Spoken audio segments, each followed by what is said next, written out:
Welcome back into the Pick and Roll NBA podcast presented by Full Press Coverage. This is with Jet and Sap, of course. I forgot that part of the name. Obviously, the most important part, me and Sap are hosting the show. Can't forget ourselves.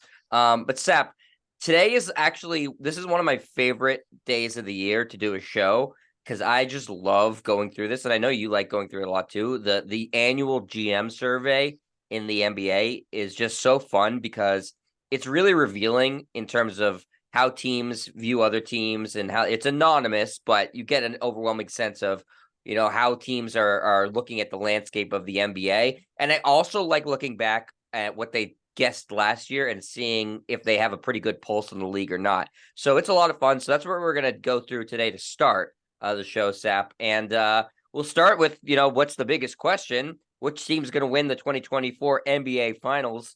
They have two teams tied at 33% of the answers, so a third of the answers each. The Boston Celtics and the Denver Nuggets. Coming up next is the Milwaukee Bucks with 23%, the Phoenix Suns with 7%, and the LA Clippers with 3%. Sap, last year, the Milwaukee Bucks were the favorite with an overwhelming 43%, and as we know, they did not even approach the NBA Finals. The interesting part of this, Jet, is someone voted for the LA Clippers to win the NBA championship. Now, yes, of indeed. course, if Kawhi Leonard and Paul George are healthy, and those are major ifs, they certainly can contend. And maybe they, at some point, acquire James Harden and he fits in. And we know they have a fairly deep roster. Ty Lue is an outstanding coach. They could be a dark horse without question. But everyone seems to be in agreement. 3% equals one vote, right? One vote. Correct me if my math is correct. There's 30 teams in the NBA, so 3% means they got one of the 30 GMs to vote for them. Exactly. Now, maybe it was the Clippers general manager, or maybe someone else decided to just come out from left field and pick the Clippers. And again, look, the Denver Nuggets won the championship last year. They were 22-1 in Las Vegas. And I do know someone who did pick them to win the championship a year ago. It's too bad you don't gamble anymore, Seth. I don't gamble anymore. That would have been a nice hit. And I know next week we're going to reveal our finals picks for this year. So we'll hold off on that. Nice big market tease there. But yeah, I mean, that's the surprising one. And look, if they get Harden and Kawhi and Paul George are healthy, they can certainly make a run at it. It seems like every team in the Western Conference outside of the Denver Nuggets that are considered contenders all have injury question marks, right? The Lakers, LeBron's going to be 39. Anthony Davis. I am surprised they didn't get a vote, though. The Lakers, the Warriors didn't get a vote surprises me. Well, they're old. I mean, they're old in terms of their frontline players, right? So you've got Anthony Davis, who always has some sort of injury concerns throughout the season. LeBron's going to be 39. They got off to a horrible start a year ago. They were 2-10 to start the season, and they spent so much energy just to make it into the play-in tournament that by the time they beat Minnesota in the play-in, and then Memphis in the first round, Golden State in the second round, they were just spent by the time they got to the conference final. So, yeah, there's always, you would think one general manager just looks at the high-end talent and says, LeBron, Anthony Davis, they had a good offseason. Let me pick the Lakers. It makes sense to go with the Celtics, Nuggets, and Bucks. Those appear to be the three best teams. You've got the Celtics, who made great moves in the offseason, the Nuggets, who are the defending champs, and, of course, Milwaukee made a great move in the offseason. So those appear to be the three most likely champions this year. But there are some other dark horses like the Lakers, maybe the Clippers if everything falls into place. Golden State, you can never discount. Phoenix. And I'll throw one team from the Eastern Conference that, if it all works together, Cleveland, to me, is the third best team in the Eastern Conference. But for the most part, I think everyone's in agreement that one of those three teams, the Celtics, Bucks, or Nuggets, will probably win the championship this year. Yeah, and that's, I don't think anybody was surprised that the Celtics and the Nuggets finished, the top two. I think Bucks fans will be, upset saying, well, we're better than a lot of Bucks fans, legitimately think that they are the best team in the NBA. Maybe they do. But they're right behind, 23% to 33%, when you're talking about 30 votes, that's not very far behind. But yeah, that's the part that surprised me the most, Sap, is that teams like the Lakers, who were in the Western Conference Finals last year, teams like Golden State, who won the whole thing 2 years ago, not a single vote received for those teams. And, Miami Heat, they were in the finals last year. They had an awful offseason, obviously, but no one is even giving them any consideration. I don't even think the Heat win a playoff series this year. I think they'll be the 5, 6, 7 seed. Somewhere in there, they're going to get bounced in the first round. They're an old team that's obviously older. They deserved to get to the finals last year. Give them credit. They took advantage of Giannis's injury in round one. They took care of the Knicks in round two, and the Celtics sleptwalked for most of that series, the Eastern Conference Finals, and the Miami Heat made the Celtics pay for that. So give them credit. But once they got to the finals, they were overmatched by the Denver Nuggets. So yeah, I'm not shocked that they're not getting any votes. And again, this is just one vote, right? So this is Right. kind of how the NFL MVP used to be. Now they've changed that where you can vote for 5 players, like a 5-4-3-2-1 system. This is just one vote. So obviously you're not going to see all that many teams. The surprise being the Clippers, but maybe it's a presidential election year and Giannis, Kawhi Leonard and Paul George are going to be healthy for, once every 4 years, which seems to be the case with Kawhi. He pops in once every 4 years, becomes borderline best player in the league, and then spends the next 3 years load managing his way into 30 or 40 games per year. Right. He's gonna be a Hall of Famer, and he may, be the Hall of Famer with the least amount of games played at this rate that he's going right now. Yeah, is he still eligible for Rookie of the Year? I mean, he might be. He might be. Ben Simmons is looking to win a second Rookie of the Year award this year. So they also, they break it down by conference. Boston was picked by 53% to win the East. Milwaukee 43% to win the East. And then Cleveland, Philadelphia, New York, Miami, Atlanta is how that rounded out the top 7 in the West. Denver was overwhelmingly picked to win the West, Sap, 70% of the vote, in fact, followed by Phoenix at 23%, the Lakers at 3%, the Warriors, who actually didn't get a first place vote, but they got a bunch of second and third place votes, and then the Clippers finished fifth, if I can speak, and then followed by the Grizzlies, the Pelicans, the Kings, the Mavericks, and the Thunder. We talked about this, Sap, before last year. We're going to talk about this a lot more in our preview. It's interesting with these conferences. The East, far, far more top-heavy. The West, significantly deeper. Without question. I mean, I'm doing some research and, putting pen to paper or, typing into my notes section of my iPhone, my Western Conference power rankings, and it's man, I'm going to have to leave out a couple of good teams from even making it into the play-in tournament, right? You didn't really even mention the Timberwolves, who I think have a very high ceiling, a great point, right? Karl Anthony Towns, Anthony Edwards, they could be a team that crashes the party and wins 48, 49 games. Yes, Sap, Anthony Edwards was the best player on Team USA this summer, in the World Cup. Even though they didn't win gold, he was their best player. He's an emerging superstar. I would not be shocked if he's at least second team All NBA this year. Sometimes it's tough to crack first team All NBA, although Shai Gilgeous-Alexander made it last year. If Anthony Edwards goes out and scores 29 a game and the Timberwolves are contending, then he has a chance to be first team All NBA. So that's another team that no one's talking about out West. Yeah, the West is much deeper. Even the first round is going to be difficult in the West. I mean, Denver could end up with the best record and face Memphis in the first round, and that could be a 6 or 7 game series. So, and we both thought Portland availed themselves well after trading Lillard. It's not like their roster is awful. Yeah, you added Brogdon, you added Rob Williams Ayton. And DeAndre Ayton. You drafted Scoot Henderson. Yeah, so at least you're starting a rebuild process, and they got as much in return. They have Jeremy Grant, who's Lillard. A good player. Yep. Yeah, they did okay for themselves in the offseason, knowing that they had to trade Damian Lillard, and I think they did okay. Joe Cronin, the general manager, held out as long as he could and got pretty equal value for Dame Lillard. That's a good job by Cronin. But yeah, the West is deeper without question. I do want to, Sap, jump to this. We'll get through all of these, but since you just mentioned it, which player is most likely to have a breakout season this season? And Cade Cunningham finished second to your guy who you just mentioned, Sap. Anthony Edwards gets 23% of the vote. Cade Cunningham gets 20%, followed by Franz Wagner and Paolo Banchero, a couple players on the Orlando Magic. Sap, does that make sense to you? Anthony Edwards, the guy you think most likely to have a breakout season? Without question. I think he could approach 30 points per game and be a fringe MVP candidate. It's really tough to break through with Jokic and Giannis and Embiid and maybe Jason Tatum or Luka Doncic if Dallas has a good season. But, he could be like a top 7 or 8 MVP candidate. Yeah, I agree with that wholeheartedly. Cade Cunningham didn't play much at all last year, so I think he played one game.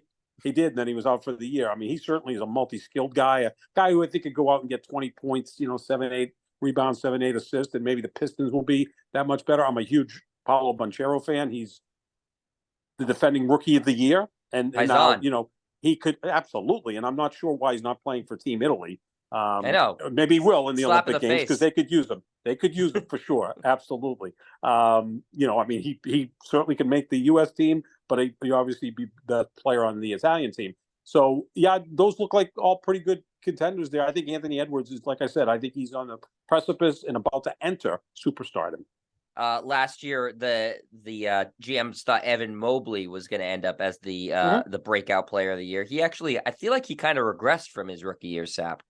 Yeah, he's a really good defender, and that's why I think Cleveland could be an X factor in the Eastern Conference. Because if they play Milwaukee, say in the second round, Mobley and Jared Allen could make Giannis really work hard.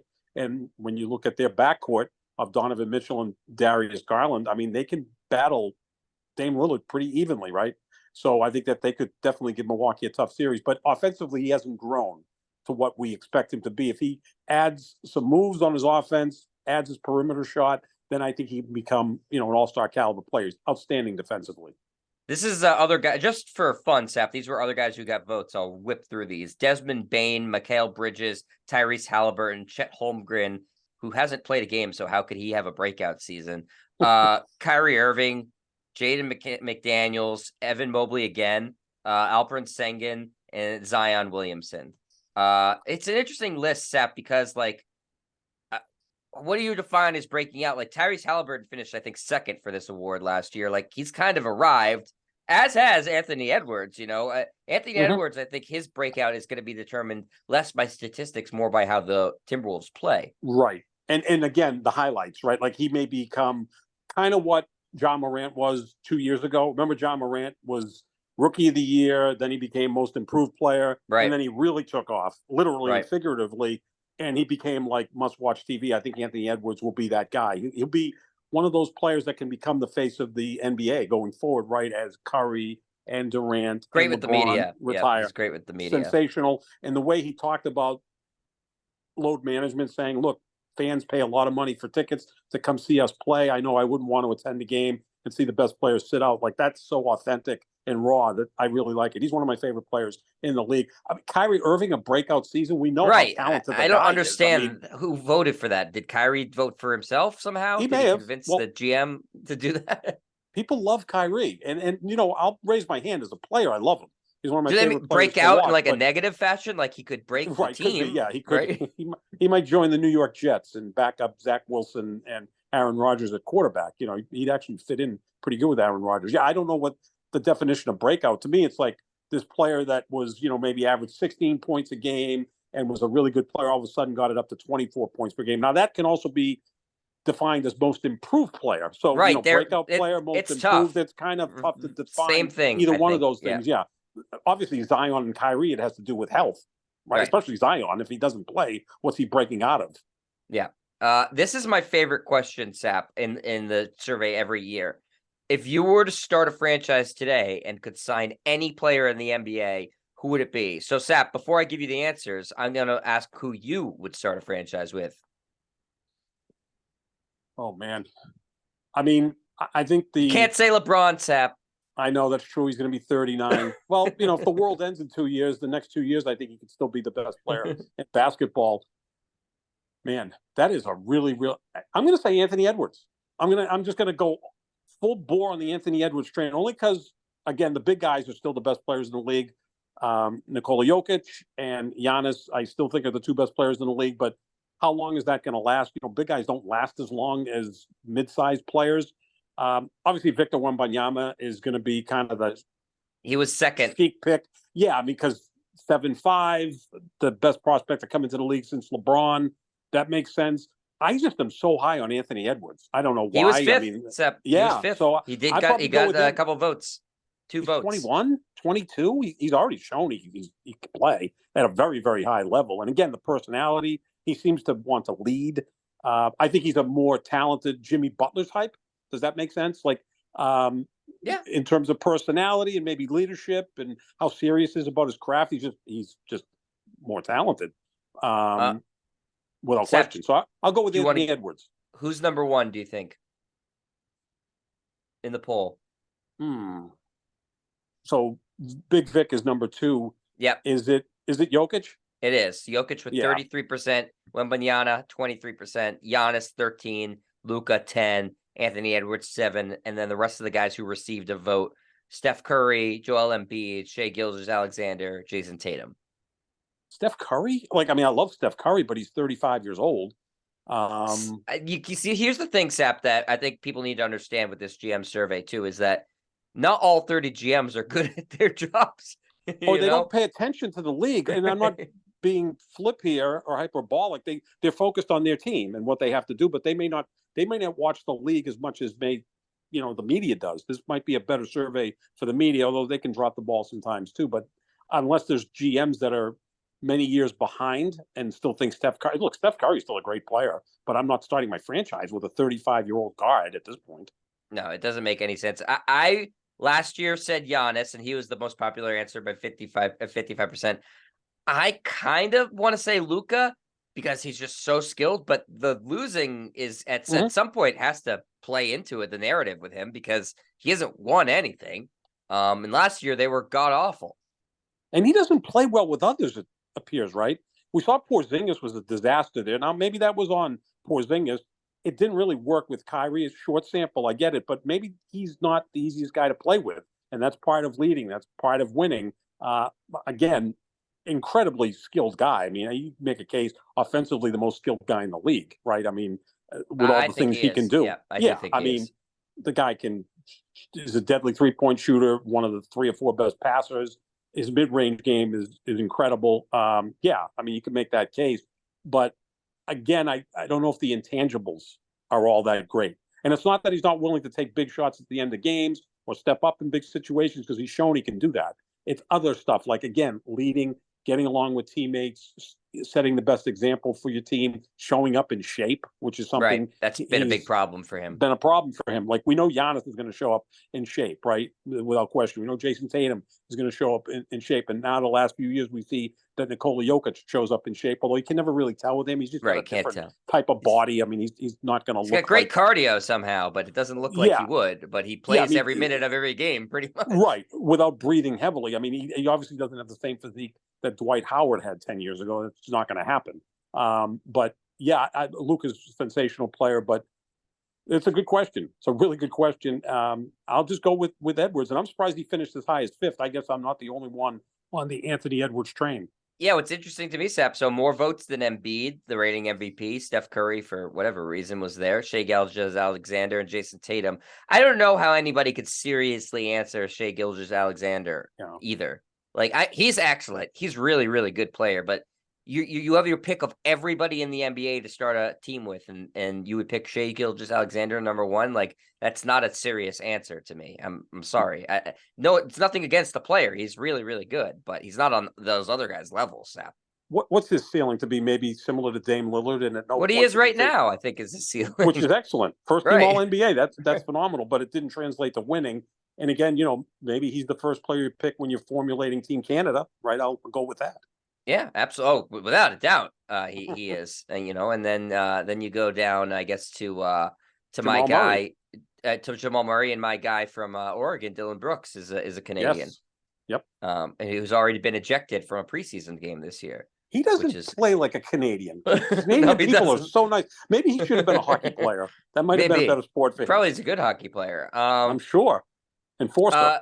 Sap, this we'll mix this in too, because we're going to do our end of the year picks too. So, who will win the MVP this year? The GMs overwhelmingly picked Nikola Jokic, 43%, followed by the next closest was Giannis at 20%, Jason Tatum 13%, Luka Doncic 10%. Others receiving vote: Anthony Davis, Kevin Durant, Joel Embiid, Shai Gilgeous-Alexander.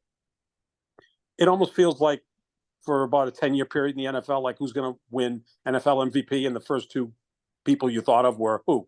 Tom Brady and Aaron Rodgers. Yeah. And before that is Manning and Brady. Yeah. Yeah. One of those guys is going to win it. And, I think the 3 of those guys have combined to win 12 MVPs in like a 19-year period. So that's understandable. I'm not going to say Anthony Edwards. Do you want me to give you my MVP pick for this year? I would. Yes, I would. Okay. It's going to be another Anthony. And it's Anthony they picked to win MVP last year. And I think he's going to play 68 to 70 games this year. And his team is going to be a contender. I think he's as good as any big man in the sport. I'm giving more and more clues. I think you should know by now. Anthony Davis, I think, is going to win MVP. The Lakers are going to be a force in the West. If he gives He you did get a 68 vote, to Sap. 70 games, You got to the vote. thing You're not look, alone.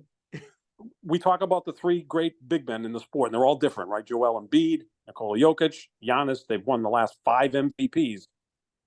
Anthony Davis is as good as those guys, and he's the best defender among those guys. He's playing with, I think, the greatest player in the history of the sport, who really fits with him perfectly. They did a great offseason. If they get off to a good start and he stays healthy, and again, he signed this huge contract extension, I think he can make a run at it because, again, the media loves narratives like, okay, Jokic and Giannis and Embiid, they've all won these MVPs. Like, you just keep giving it to them. I mean, they didn't give it to Jordan every year. They didn't give it to LeBron every year. Jokic is great, but he's not at the level of Jordan or LeBron. Right. So maybe someone different can win MVP. And I'm going to go with Anthony Davis like I did last year. And look, he played like an MVP, just didn't play enough. Yeah, and that's obviously the thing that's going to matter, always for him. Any narrative you're talking about Anthony Davis is going to start and end with how many games did he play that year, He's got to play for Sap. Jokic seems like such an obvious answer because I think he's the best basketball player in the world right now. I'm going to say Giannis because I think that the Celtics are going to be more content to coast a little bit, and I think the Bucks are going to win the race for first place. And the voters do seem to like to reward that a lot of times, record. So I think Giannis will have a monster year because he has a lot of help. So I'll say Giannis, but I could see Anthony Davis being a dark horse. If you wanted to put in a long shot odds, that's not a bad. The Lakers could certainly finish top 3 in the West. We're going to do, our full preview later on, where we talk about who's going to win each conference and win the title. But yeah, I'll say Giannis. I think that that though it does seem like the two guys at the top have a stranglehold on it.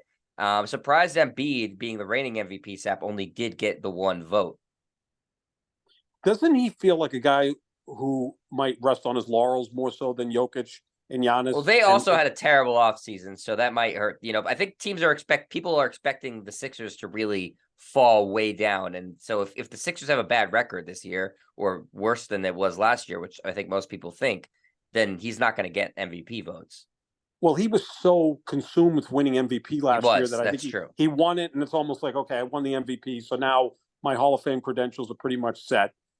And maybe he coasts a little bit because, again, he's not the best conditioned of the big men. So with Giannis, he's going to show up. Now with Jokic, he's going to show up. You feel more confident in those guys. And look, they've each won a championship. That should have no bearing on MVP voting. It's a completely different award. But yeah, it was surprising that the reigning MVP doesn't have a lot of support. But there are a lot of people that would like to go back and maybe relitigate that award from last year. But it was a regular season award, and I was fine with Embiid winning it over Jokic. I actually thought Giannis deserved it more than anyone because of his defensive ability. And because of the lack of help he had. Right. And now he's got Dame Lillard. So, you could see Giannis maybe lead the league in scoring, right? He could. Because Lillard could set him up and open the floor up for Giannis to do his thing. Maybe as the assist go down a little bit. Lillard could lead the league in scoring. I mean, just one of those two certainly could. You could have 2 guys average 30 or more. I mean, this could be essentially, and I'm going to bring up players from the past. I'm really old. This could be Jerry West and Elgin Baylor like part 2. It could be. I mean, I think people are really excited to see how it's going to work because it should, on paper, work tremendously. I don't want to go through all the who's the best point guard, stuff like that, but this one was interesting to me, Sap. Who's the best center in the NBA? Nikola Jokic is number 1, 93% of the vote, Sap. The only other guys who got votes were Joel Embiid and Anthony Davis. Is it that big of a chasm between Nikola Jokic and those other 2? It might be a mile wide, but 10 feet deep. Do you know what I'm saying? Like, everyone's in agreement that he is the best guy, but the second and third best centers, if we're talking about Embiid and Anthony Davis, aren't that far behind. Just to give you an idea, Sap, he got 79% of the vote last year, so he still led, but he didn't win MVP. Joel Embiid did, and yet Nikola Jokic has even risen even further in people's minds as the best center. He won the championship. He did. And he literally toyed with the opposition in the postseason. Like, that was one of the most dominant postseasons I've ever seen. I've been watching basketball for a long time. I mean, that was as good as it gets. Look, Jet, he was arguably the most efficient scorer in the postseason, the best rebounder, and the best passer. Like, I don't know what more you need the guy to do. Like I said, I think he's the best center in the sport without question. He's right there with Giannis as the two best players. And I think that's the best way I can describe it, that we were all in agreement that he is the best center, but it's not by leaps and bounds. I mean, this isn't like Michael Jordan circa 1993, who was clearly the best player in the sport. Like, I don't even know who was second at Yeah, that but point. Sap, 93% means there's no debate, as far as the league is concerned. Right. Well, I see. That's why. Well, you really can't do a top five, right? So you can't say, okay, you think he's the best, so it's five. Like, who's second gets 4, 3, 2, and 1. Right. Even then, it would be like a wide margin. Yeah, that this is like Wayne Gretzky in hockey in the '80s or Mario Lemieux in the '90s. Like, there's no question that those players were the best in their sport by a wide margin. I don't think it's that way in basketball. I don't think it's been that way in basketball really in my lifetime. I would say LeBron for what, 7 or 8 years, partly in Cleveland, partly in Miami, was clearly like far better than anybody more in the league. That. And Jordan yeah, in the more, 90s. More than that. Right. And more then than 7 or 8 years. It could be 10, 12 years. And then Jordan, the same thing. I mean, like, who was the second best player in the 90s? It's like, I know Karl Malone won 2 MVPs and Barkley won an MVP. I mean, Jordan was just so far better than everybody. Yeah. The 80s, Bird at least had like kind of magic to, contend with him as the best player in the sport. And Dr. J early on. Dr. J and Kareem in the 70s, and Bill Russell and Will Chamberlain was a discussion in the 60s, even with West and Baylor and Oscar Robertson. Jokic isn't as dominant as LeBron or Jordan. He just isn't. I think he's the best center in the sport without question. Because all the other questions, Sap, it's best point guard, shooting guard, small forward, power forward. They don't really play like that anymore. So guys are getting answered on multiple things. So I don't really think that data is telling you much of anything. No, Jokic isn't a classical center. I mean, he can score with his back to the basket. He can score up close. But I mean, do we ever see a center pass like that? There've been some great passing centers, No, no one's even close. No, I mean, Arvydas Sabonis was great. Bill Walton was a great passer. Kareem was a pretty good passer. Will Chamberlain led the league in assists one year. He did. He decided to lead the league in a different category that year, and he did. But Jokic is arguably the best passer in the sport. Like, I don't like. Yeah, it's him, Luka, or LeBron. I would say. I would say those are the three best passers.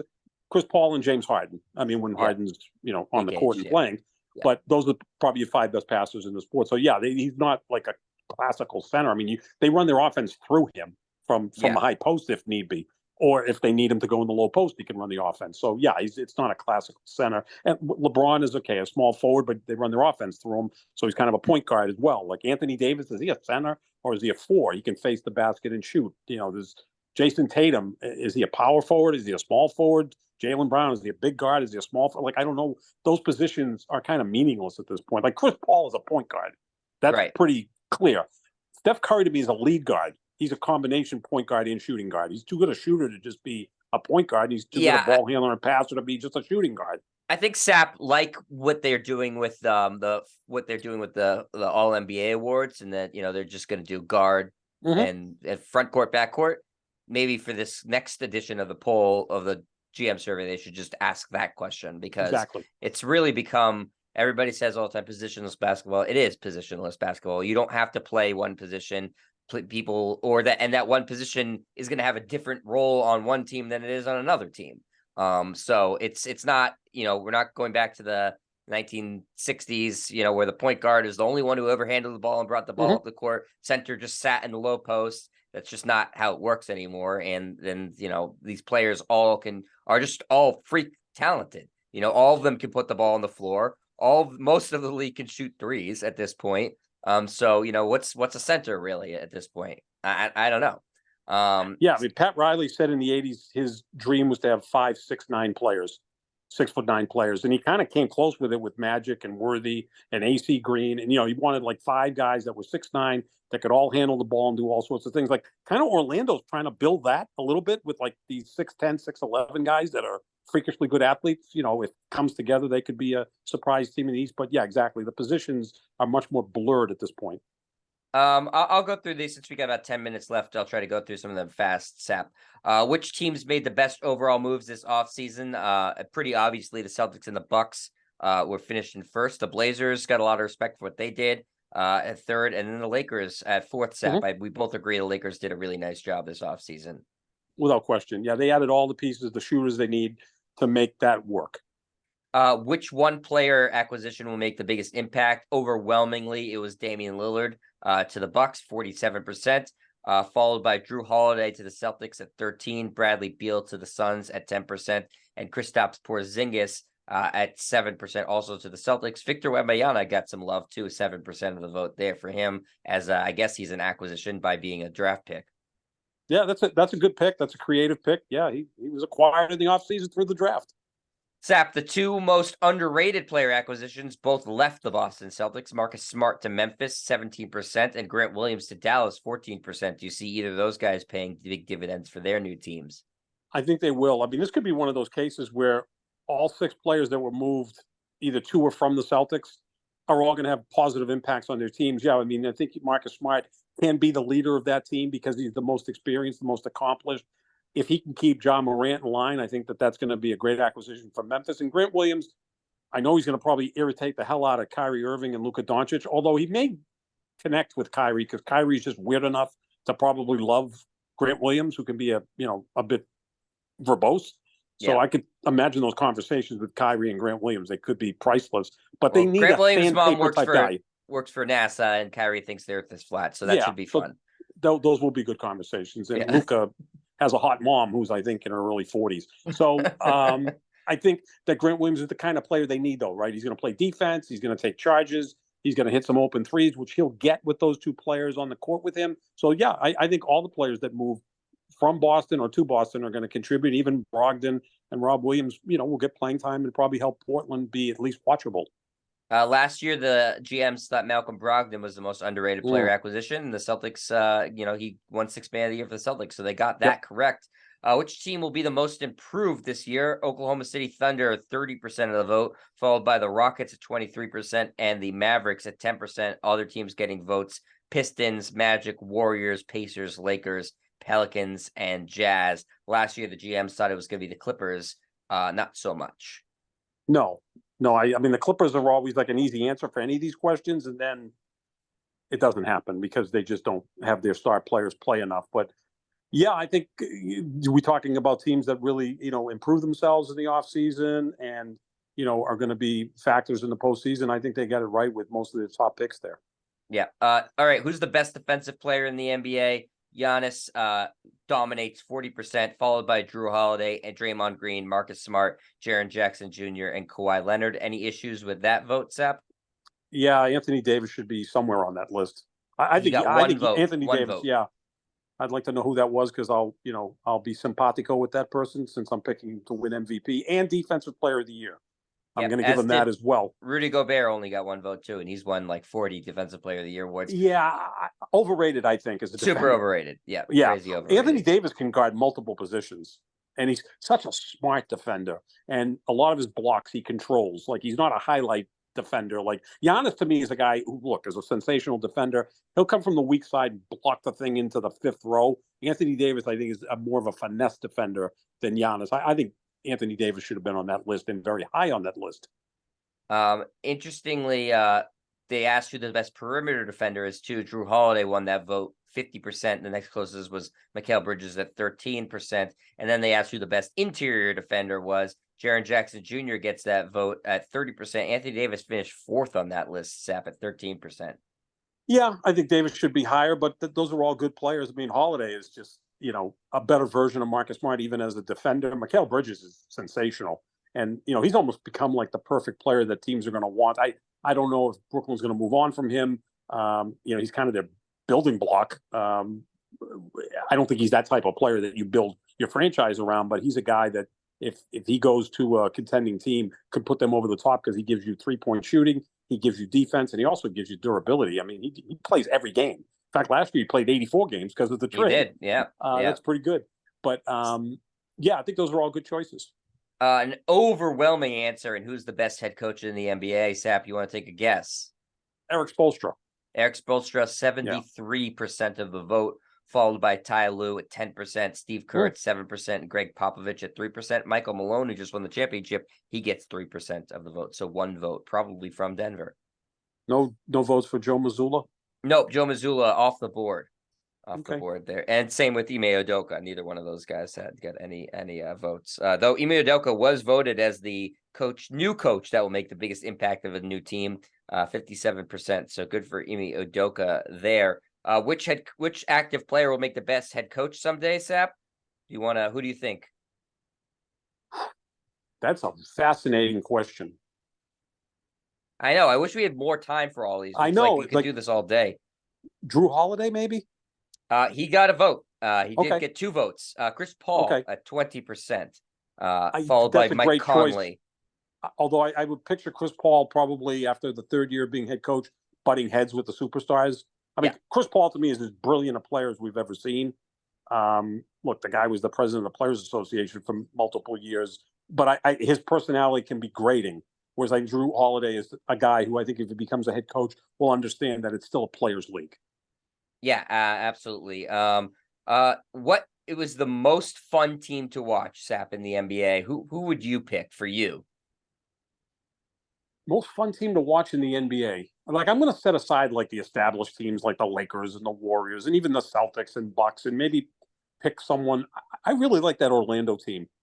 I really do. I think on any given look, they beat the Celtics 3 out of 4 last year. And part of it was a scheduling conflict, but they just have so many really fascinating players.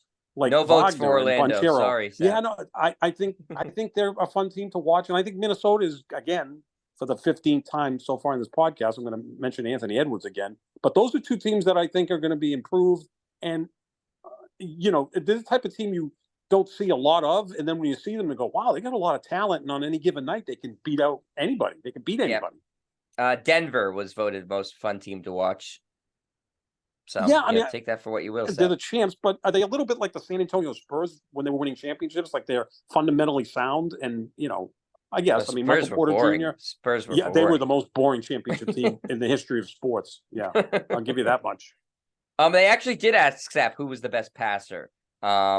And it was Nikola Jokic, 67%, followed by Luka Doncic, 17%, and LeBron at 7%. Other guys besides Chris Paul, Tyrese Halliburton, James Harden, we mentioned everybody except Halliburton. So that's this one obvious. Best players, the best leader, LeBron James, 27%, followed by Steph Curry at 23%. Do you agree with those two? That makes sense. Yeah, there's really no issue with either one of those guys. Again, you could do these all day, but this is the last one I'm going to ask, Sap, because we got to get out of here. Which change in season tournament rest rules or something from the new collective bargaining agreement will require the biggest adjustment? Player participation policy was voted the most over the new tax apron structure in the in-game tournament. People are, I guess, waiting to see how the players react to that. Yeah, I mean, are you going to motivate guys that make $40-50 million a year with a grand prize of $1 million? Although they're going to have the semis and finals in Vegas, that's always intriguing. And again, we expect Vegas to have a expansion franchise probably within the next 4 or 5 years. But, just overall, too, is that players are going to have to play 65 games to be eligible for first, second, third team All-NBA. Yeah, and that means money. Defensive teams, that means money, and that means players playing, which is a good thing for the league. All right, Sap, last question because we have like 30 seconds. So answer it and I'll wrap us up. Which player would you want taking a shot with the game on the line? Since he's hit more game-winning shots than any player in the history of the NBA, LeBron James. All right, he got 0 votes for it. Steph Curry won with 37%. Never hit one in the postseason in his entire career, Steph Curry.